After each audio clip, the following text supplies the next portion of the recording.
Voice of America Washington से news minute के साथ मैं हूं ताबिंदा नईम। अमरीकी वज़ीर ख़ारिजा जॉन कैरी ने वियना में शाम के मुस्तक़बिल पर होने वाले मज़ाकरात को जंग के खात्मे का मौका करार दिया है। आज के मज़ाकरात में अमरीका, रूस, सऊदी अरब और तुर्की, जबकि कल ईरान भी शामिल होगा।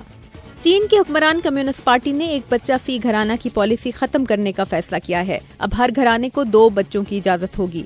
फैसला चीन में आबादी का तवाजुन दुरुस्त और उम्र रसीदा आबादी की देखभाल के लिए किया गया है। सऊदी ब्लॉगर रईफ बदावी को, जिन्हें टेक्नोलॉजी कवानीन की खिलाफ वर्जी और उलमा की तौहीन के इल्जाम में 10 साल कैद, 1000 करोड़ और $2.5 लाख जुर्माने की सजा सुनाई गई थी, यूरोपीय यूनियन ने इंसानी हुकूक का सखारोफ इनाम देने का ऐलान किया है।